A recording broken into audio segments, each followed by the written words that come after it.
Hello friends, welcome to rise the standard channel. ఈరోజు current affairs. Data analytics సంస్థ మరియు Tata Sons కలిసి ఒక రిపోర్ట్ అయితే క్రియేట్ చేయడం జరిగింది. అయితే ఆ రిపోర్ట్ ప్రకారంగా దేశంలోని ఇతర సిటీలతో పోలిస్తే ఆదాయంలో టాప్ 3లో ఉన్న నగరాలు ఏవి?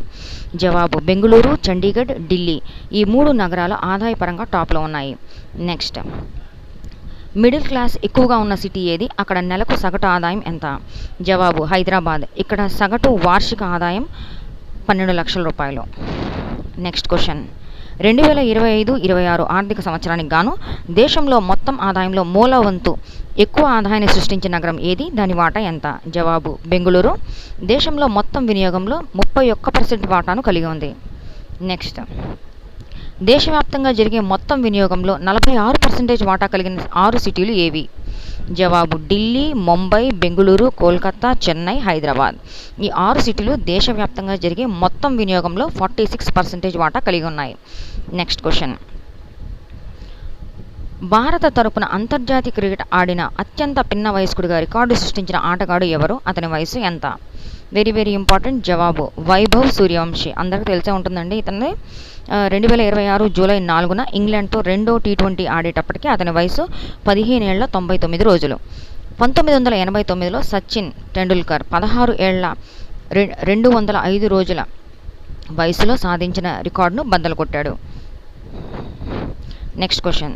తాజాగా కన్నుమూసిన పద్మవిభూషణ్ గ్రహీత జానపద కళాకారిణి ఎవరు? ఆమె వయసు ఎంత? జవాబు: తీజన్ బాయి. ఆమె వయసు 70 సంవత్సరాలు. ఛత్తీస్గఢ్లోని గ్రామంలో పాడుకునే పాండవాని జానపద కళను ప్రపంచవ్యాప్తం చేశారు ఈమె. Next question.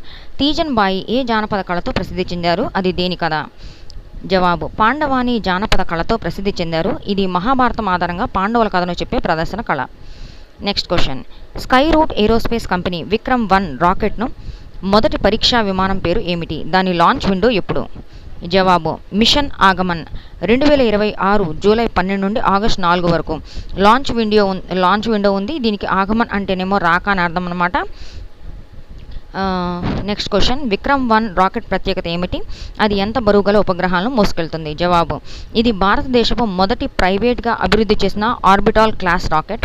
7 అంతస్తుల ఎత్తు, అన్ని కార్బన్ కాంపోజిట్ నిర్మాణంతో ఉంది. 350 కిలోల వరకు బరువుగల చిన్న ఉపగ్రహాలను లో ఎర్త్ ఆర్బిట్కి తీసుకువెళ్తుంది. Next question. భారత నేల నుండి అంతరిక్షానికి చేరుకున్న మొదటి ప్రైవేట్ రాకెట్ ఏది? అది ఎప్పుడు ప్రయోగించబడింది? జవాబు: విక్రమ్-S.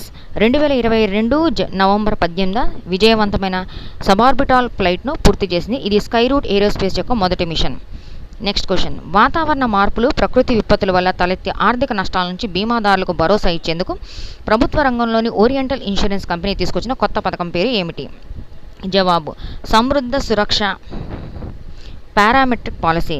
సంప్రదాయ బీమా పద్ధతులకు, ఆధునిక రిస్క్ మేనేజ్మెంట్ పరిష్కారాలకు మధ్య ఉన్న వ్యత్యాసాన్ని తగ్గించడమే ఈ పథకం ముఖ్య లక్ష్యం.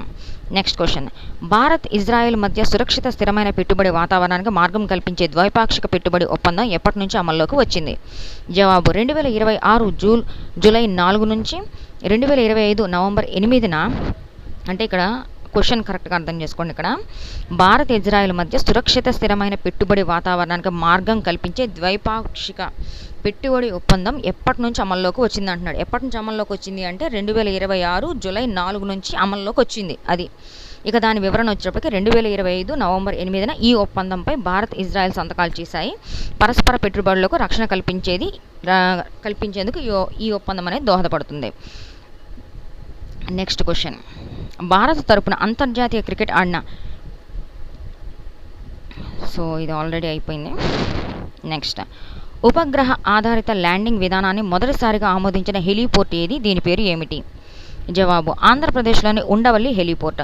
దేశవ్యాప్తంగా ప్రతికూల వాతావరణంలోనూ హెలికాప్టర్లను సురక్షితంగా ల్యాండ్ చేయడానికి వీలుగా మొట్టమొదటి శాటిలైట్ ఆధారిత PINS private point in space instrument approach ప్రొసీజర్ను ఇక్కడ ఆమోదించారు. Next question. హాల్ పూర్తి పేరు ఏమిటి? దీన్ని ఎప్పుడు స్థాపించారు? జవాబు: హాల్ పూర్తి పేరు హిందుస్థాన్ ఏరోనాటిక్స్ లిమిటెడ్. దీన్ని 1940లో స్థాపించారు. ప్రధాన కార్యాలయం బెంగళూరు. చైర్మన్ వచ్చేప్పటికి K Ravi. Next question. Atal tunnel ఎక్కడ ఉంది? దీని పొడవు, ఎత్తు ఎంత? జవాబు: హిమాలయాల్లోని పీర్ పంజల్ శ్రేణిలో ఉంది. ఇది 10,000 అడుగుల ఎత్తులో ప్రపంచంలోనే అత్యంత పొడవైన సింగిల్ ట్యూబ్ హైవే టన్నల్. పొడవు 9.02 కిలోమీటర్లు. దీని ద్వారా మనాలి లేహ్ మధ్య దూరం 46 కిలోమీటర్లు తగ్గి ప్రయాణ సమయం 4 నుంచి 5 గంటలు తగ్గుతుంది. నెక్స్ట్ క్వశ్చన్, అటల్ సొరంగంలో Indian army corps of signals dare devils సాధించిన రికార్డు ఏమిటి? జవాబు, కేవలం 2 మోటార్ సైకిళ్లపై 10 మంది సైనికులు కలిసి 9 నిమిషాల 47.97 సెకండ్లలో 9.8 కిలోమీటర్ల దూరాన్ని అధిరోహించి అరుదైన ఘనత సాధించారు. కార్గిల్ విజయ్ దివస్ 1999 జూలై 26కు నివాళిగా wheels of valour Sanchar Shakti పేరుతో ఈ విన్యాసం చేశారు. Next question, JSW Rayalaseema integrated steel plant ఎక్కడ నిర్మిస్తున్నారు? దీని ప్రత్యేకత ఏమిటి?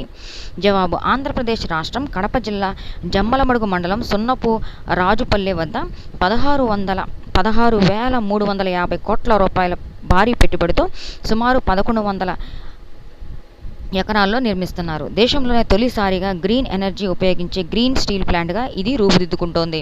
మొదటి దశలో 4,500 కోట్ల రూపాయలతో 1 మిలియన్ టన్నుల వార్షిక ఉత్పత్తి సామర్థ్యం ఉంటుంది. Next question, 2026 Rolex National Geographic explorer of the ఇయర్గా ఎవరు ఎంపికయ్యారు? జవాబు, కృతి కారంత్, వన్యప్రాణి పరిరక్షణ శాస్త్రవేత్త, బెంగుళూరు. నెక్స్ట్ క్వశ్చన్, మహిళా నిరుద్యోగిత రేటు అత్యధికంగా ఉన్న మెట్రో నగరం ఏది? అక్కడ రేటు ఎంత? జవాబు, ముంబై. మహిళా నిరుద్యోగిత రేటు అత్యధికంగా ఉన్న మెట్రో నగరం వచ్చేప్పటికి ముంబై. అక్కడ 100 మంది మహిళలకు గాను 11.4% నిరుద్యోగిత అనేది ఉంది. మళ్ళీ హైదరాబాద్కి వచ్చేటప్పటికేమో 9.1% ఉంది. 9.1%. బెంగళూరులో వచ్చేటప్పటికి 3.7% అయితే ఉంది. మరిన్ని డైలీ కరెంట్ అఫైర్స్ కోసం మన ఛానల్ని సబ్స్క్రైబ్ చేసుకోండి, లైక్ చేయండి, షేర్ చేయండి. షార్ట్స్లో కూడా అప్డేట్ చేయడం జరుగుతుంది రోజు కూడా. సో సబ్స్క్రైబ్ చేసుకోవడం మర్చిపోండి.